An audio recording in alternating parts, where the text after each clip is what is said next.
Hey, everybody. Thank you so much for tuning in. This is Alicia Brown with the Urban Key. Always glad that you're able to turn in to or come on in to just find out who I'm interviewing and what's going on. So I am super, super, super excited today. I have somebody that I think that, one, you're going to love her. And the information that she's bringing to the table is something that you're definitely going to use. It's something that's going to help improve your life. So, everybody, let's introduce Karyn Pettigrew. Let's bring her on in. Hi. Hello. Hi. Hey, thank you so much. So, I just want to thank you again for coming on. Just from the outside looking in, I am just super impressed with everything that I've seen and read about you. From this standpoint, it seems like you've had a tremendous corporate career because you worked with, Quaker Oats and Gatorade, and you were deputy director of marketing for the Illinois Lottery. Mhm. And, coming from a similar background, I'm like, oh my goodness, she really has climbed the ranks and she really did it. But then you wrote a book, Mhm. and I don't want to I lost well, it's a whole story, but you wrote a book. What's the name of your book? Let's let everyone know. It was called I Quit and Choose Work That Aligns with My Soul. Hello. So when I read the title, I instantly got excited because I felt like that's where I was. That's where Mhm. I was. And so I'm like, I need to dig a little bit deeper and find out what that was about. So you wrote your book and then you started your company. Mhm. You started your company. And so that's what I really wanted to bring you on and just introduce you to everyone. I feel like you do the type of work that inspires people and you have people to use their intuition. Mhm. So that's really at the core of what you do in terms of breaking barriers and breaking those walls down to really just have you live your best life, as Yep. we young people like to say. So why don't you let us know about your company? Yeah, so I actually am the founder of two companies. Yeah. One is called Beyond Blind Spots, and that is the coaching side of my business where I use my traditional training and business school training and corporate experience, and I merge that with all of my spiritual training and the principles behind metaphysics and intuition. And so my basic premise there is your work is meant to be an expression of who you are. So a lot of the work that we do is about remembering what you came to the planet to do, what calling is sitting in your heart, what legacy you're Huh. here to leave behind. The other business is called Zoe Goes. It's a brand new launch. I kind of have to laugh to myself because I launched it the week before COVID, set in, but it's a Yeah. 6-piece sustainable capsule collection for women. And it's all about minimal living and ease and comfort where fashion meets function. Um, and it is the direct result of my coaching philosophy. So I used my own philosophy to build and launch this new business. I think that's amazing. I love that you're an entrepreneur. I really love that aspect of it. So I want to ask you, what set you on this path? What was a turning point for you that triggered all of this? Wow. So I think for me, I was working in corporate still and feeling accomplished but empty, Mhm. right? Like I'm climbing the ladder, doing well, getting the attaboys, like, yeah, good job. But feeling like there was more, like I wanted to do more. And I had begun to do a fair amount of in-depth reading and research around the mind-body connection, Okay. metaphysical principles, as well as just digging into spiritual texts.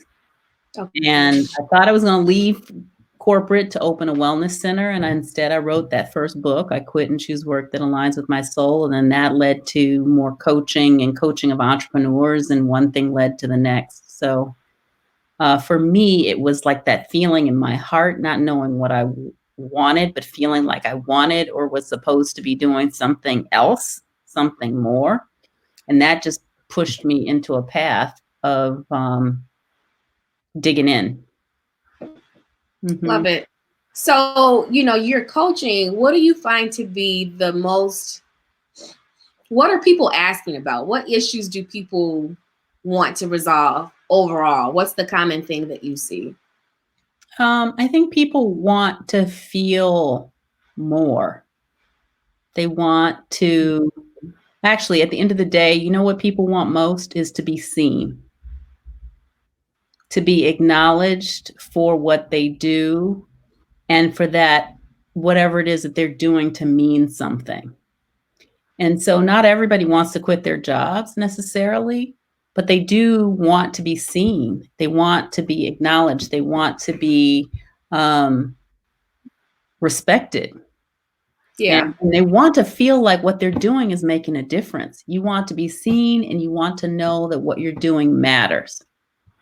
And that is like the biggest umbrella I could like say for most people. And many people are not. I see people like puzzle pieces. And the way I describe that, you know how you're working a puzzle and you've got a piece and you're like, oh, I think this goes there. Okay. You go to put it there, and some of the edges fit, but the other edges don't.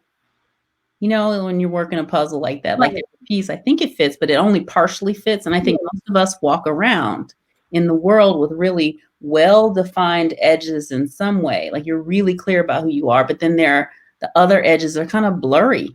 Like you kind of know, maybe there were some things when you were younger that you really wanted to do or that was interesting to you, but you gave it up.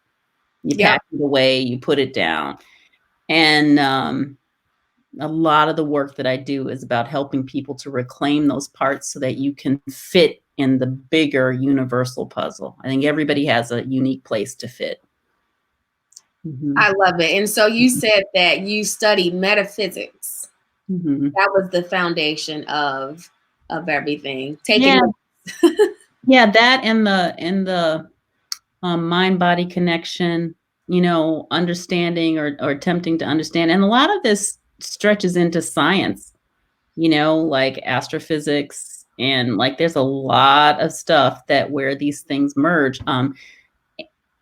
Indigenous populations and their cultures and beliefs about the earth and what it means to be connected to something larger.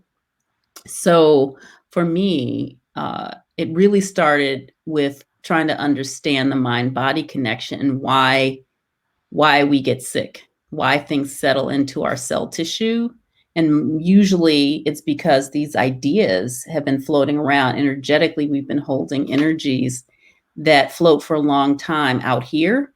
Yeah. And eventually, by the time it's in your body, you're reacting in some way, you're having a response. It's probably been floating around, could be for a decade, energetically.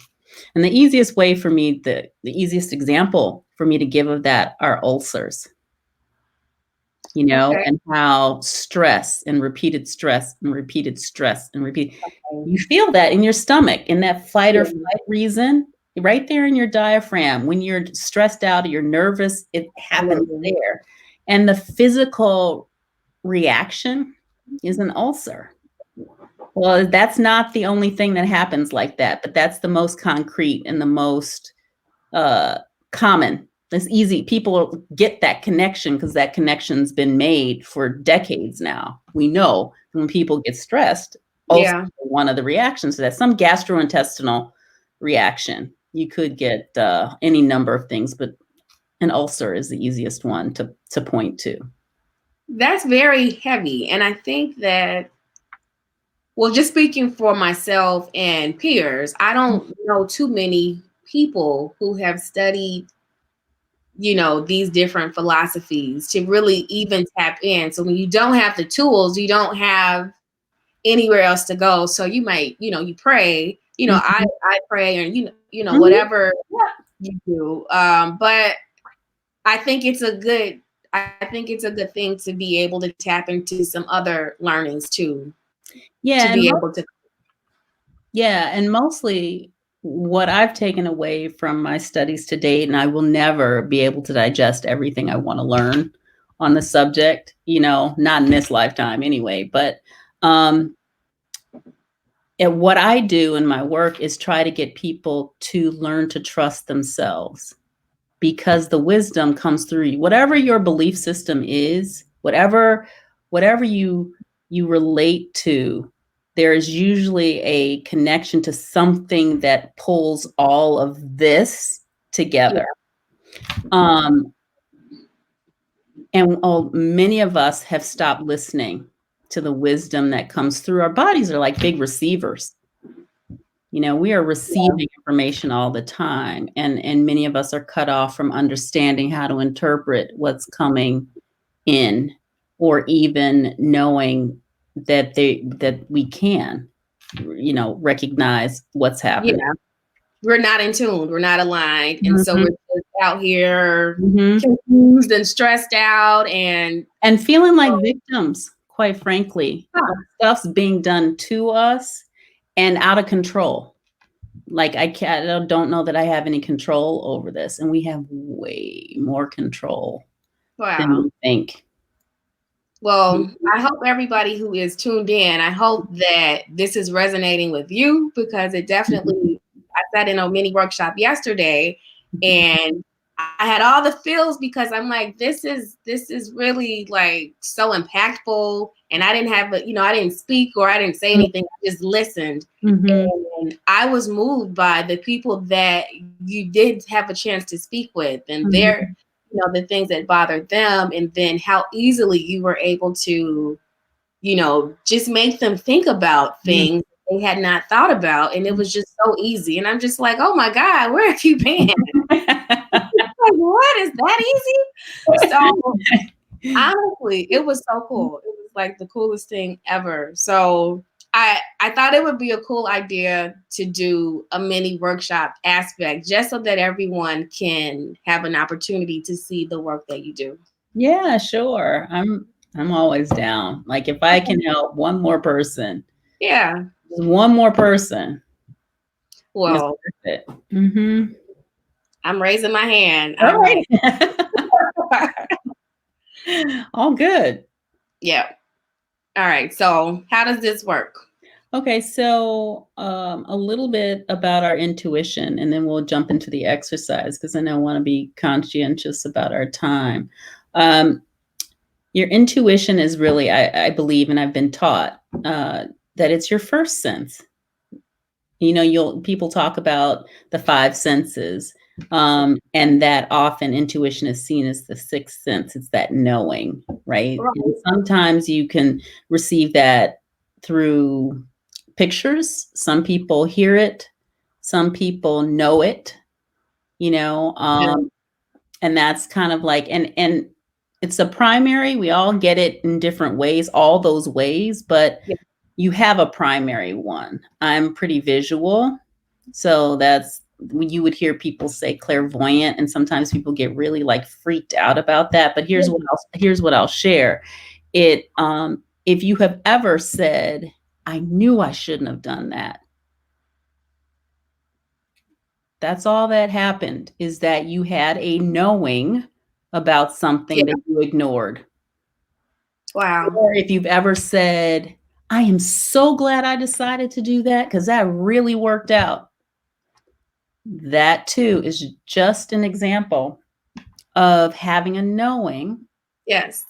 Allowing yourself to be directed to something that was for your higher good. And that's all. So if you've ever said that, you tapped in. And all I'm saying is it's like a muscle, so you have to practice using it. And go ahead. Sorry, I just want to ask, why do you think that people are not tapping into that? I don't think we're trained to do it.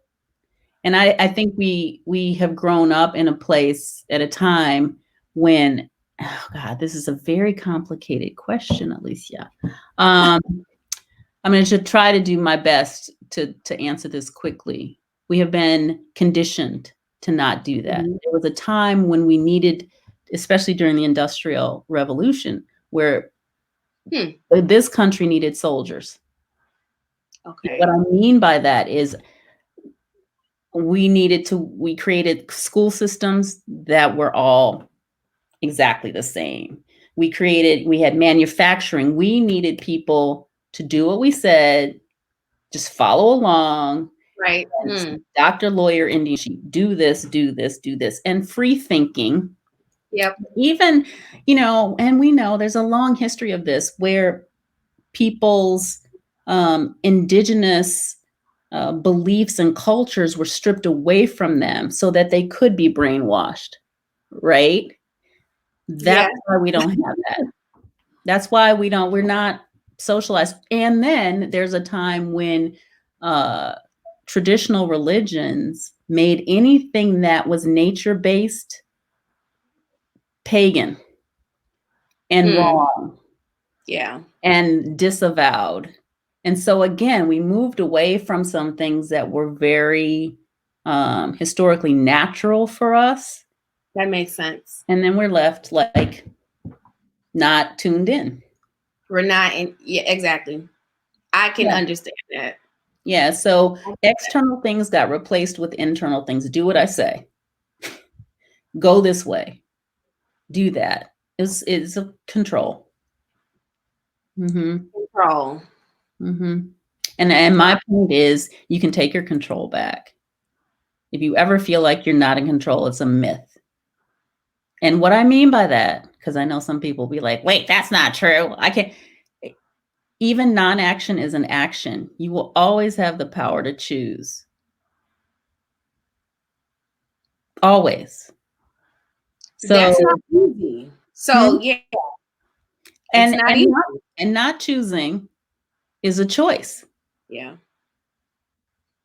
How do you want to, and if you deny that choice, then you hand over your power. You disempower yourself. But we always have the power to choose. And the most important thing is we all also have, like, our physiology is to react. So you'll have a reaction, but your real power is how you choose to respond. Yeah. Like, you have an immediate reaction and then take a beat before you respond, right? Take a beat. That's an exercise for sure. Yep.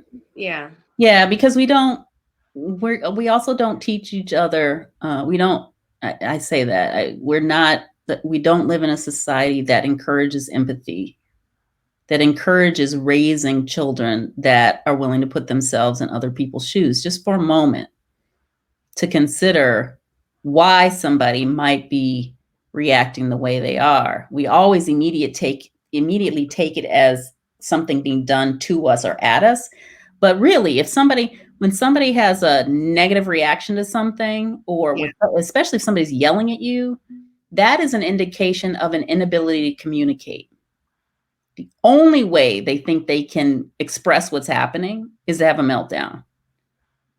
And so we revert to those tools we had at 2 or 3 or 5 to try and express. Look, we can go on. I can take you down a rabbit hole. No, I think it's so good. I do want to be respectful of your time. Do you have a few more minutes to do the exercise? Yeah. Yeah, sure. Okay. Yeah. Well, so we're ready to roll. Okay. So the first thing I want people to do is we're going to give you 10 seconds to grab a piece of paper and a pen. And we'll just give people a moment to do that. Yeah. Okay, time's up. And what I want you to think about a subject area that you want to know more about for yourself. So something you want to know or have more information about for you. When whatever popped up first is probably something that is worth starting with. Like, you don't overthink it. Don't judge it. Just write down whatever that subject area is. And then I want you to phrase a question around it. And here's the thing about the questions is you don't want them to be yes, no questions. That's not going to give you the insight that you want. You need your questions to be what? Open-ended type questions. So I'm going to give you a couple of examples of what that phrasing could be like. You might write your question down as, I'd like to know more about, and then fill in the blank, whatever your subject area was. Or you might say, what do I need to know about myself and whatever that subject is? You might say, what am I missing? What am I not seeing about fill in the blank? Or you could say, what stands in the way? What stands in my way as it relates to this thing? And that's just 4 examples of how you might phrase the question. And it's meant to be less judgmental, Okay. and it's meant to allow your subconscious and for kind of that energetic space to get in. When you ask yes, no questions, you're basically limiting the quality of the information you can get. And if you don't get a clear answer the first time, if you don't get a hard and fast yes or a hard and fast no, then you feel like, that didn't work, or what do I do? So I encourage people to ask questions that will yield a broader perspective on the type of information you might get back. Okay. So we can give people a few seconds to formulate their question. Really think about it. Yeah. Mm-hmm. I'm just looking through as people are waiting. I have Adrian hi Adrian. Mm-hmm. He is a good friend of the Urban Key. He's like, hi there. He said, this is awesome. So you've got really great feedback. People are following, so that's really good. That's awesome. Great. So if everybody has their question formulated, then what I want you to do now is I want you to think about somebody, living or not, that you love and that loves you and respects you. Pick one person. Okay. If you come up with more than one, okay, but it's not mandatory. and write that person's name down. Okay.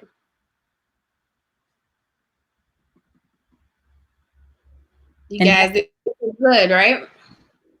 And now what I want you to do is I want you to ask that person the question about you. And then I want you to just listen to what you hear back in your mind's eye. And for some people, you may get a phrase, you may get a picture, you may just write it down. Whatever it is, don't judge it. Write down what you get back in response to the question. I'm scared to say what my response is. I could hear a voice. Oh my goodness. Well, guess what? You get to be our sample student. So we're all about to know.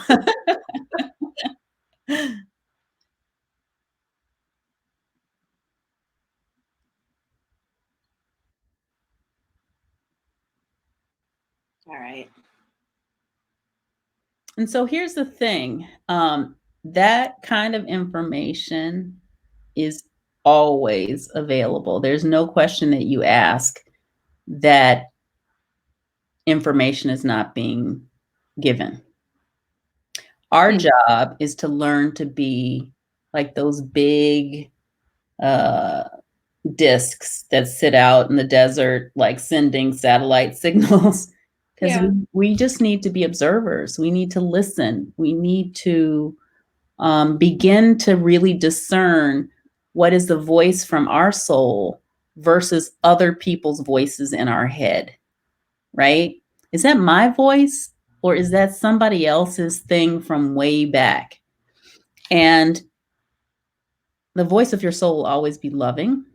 It will rarely be a whole like dialogue. Yeah. It's likely to be very, it could even feel cryptic, but that's our job, is to begin to understand what symbols mean when they show up for us, what certain words mean, what how this is, how we're receiving the information.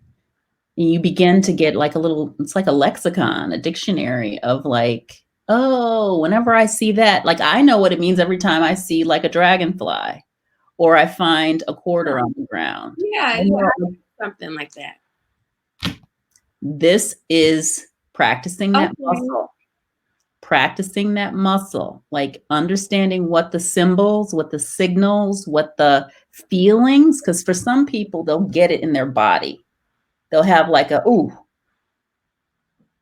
you know, and we've all had experiences with it. You know, you walk in a room and somebody, you can tell if the people in the room have been fighting. You just walk in, but you know, like, why do you know that? I know that. This is my point.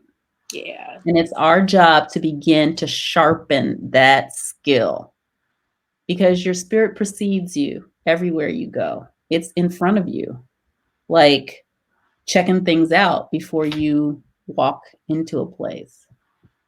So. I have 10 million questions that I will not ask you, but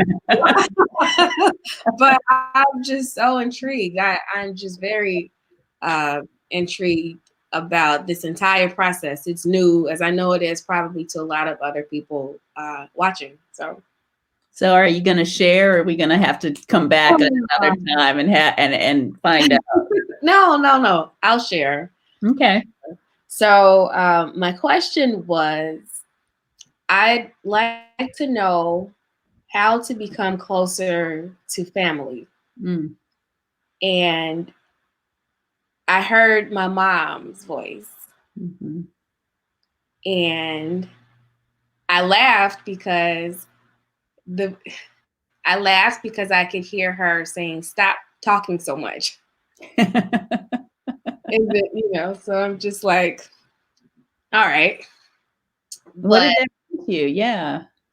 So that you can hear. I know exactly what it means. So that you can hear other people. Mm-hmm. And be open, really what you were just speaking to be more empathetic to other people.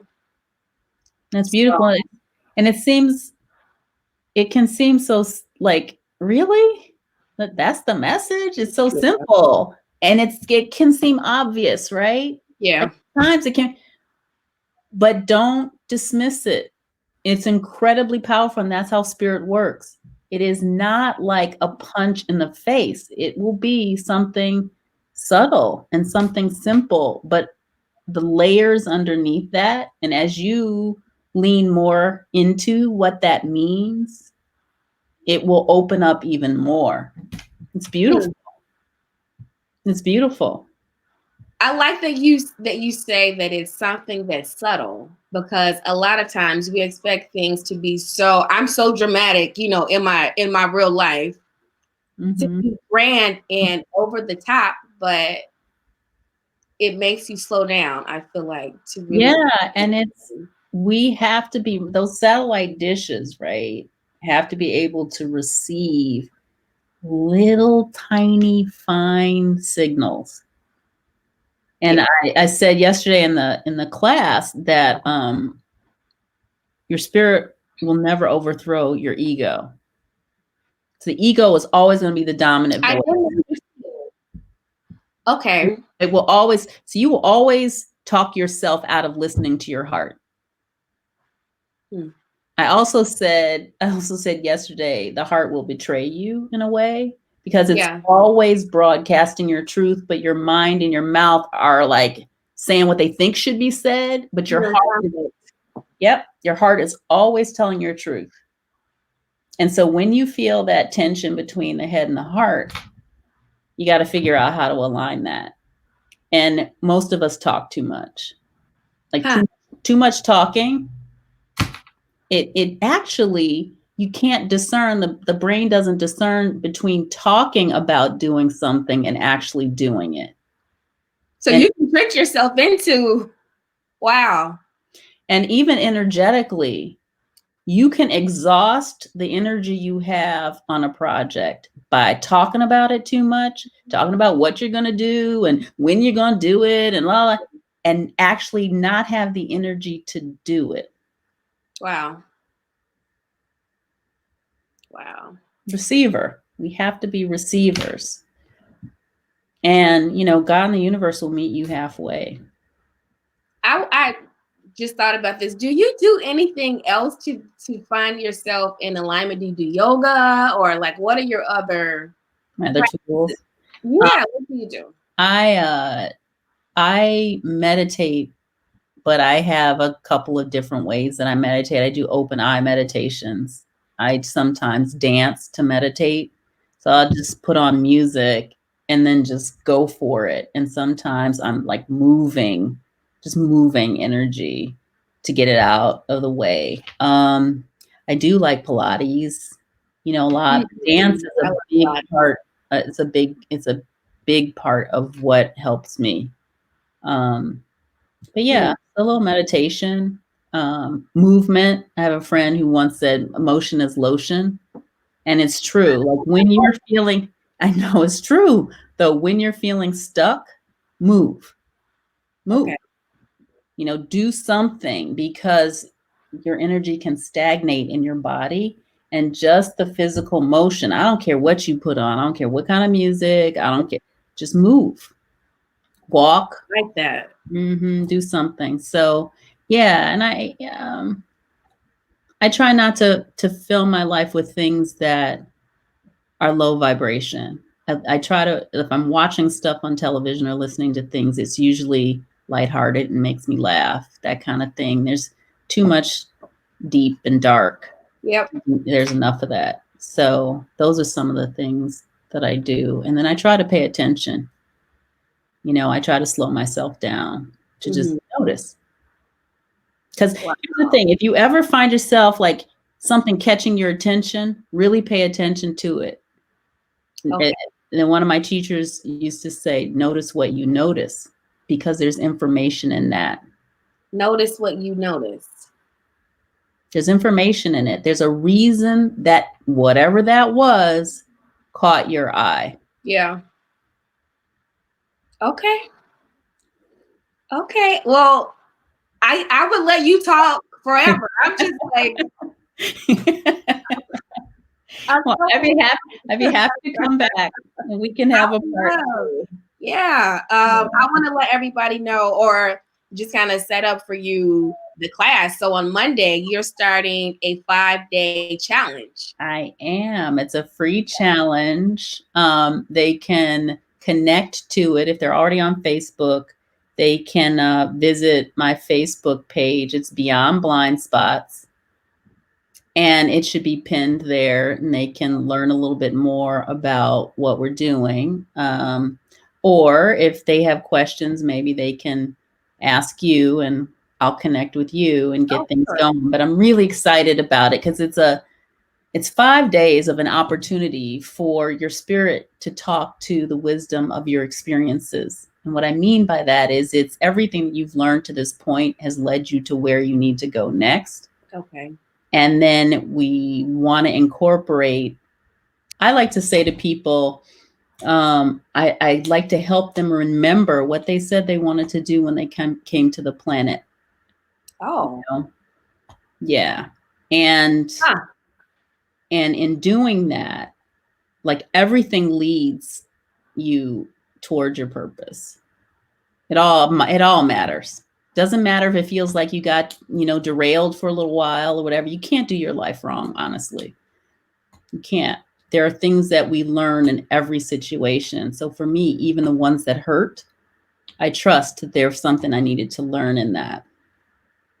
Wow. So this is 5 days. It'll be fun. It's an hour a day, 11 to 12 Central Time. And just come and learn a little bit more, clarify. This is a time, this window we're in is for resetting. Make a decision about what you want to be and do on coming out the other side of it. I agree. Thank you so much. You're welcome. I enjoyed this. I hope everybody else is. I'm looking at the comments. Oh my God, yes. So I think we're all on the same page that this is information that is needed.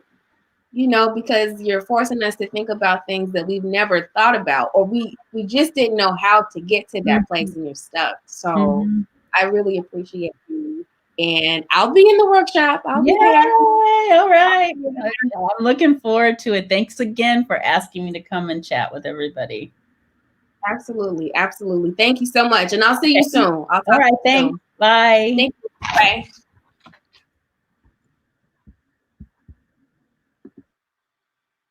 Hey, you guys. So she was awesome.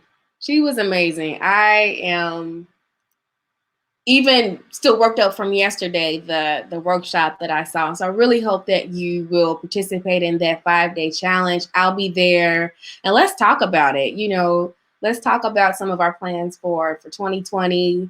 Don't want to keep you all too much longer, but as always, thank you so much for continuing to support the Urban Key.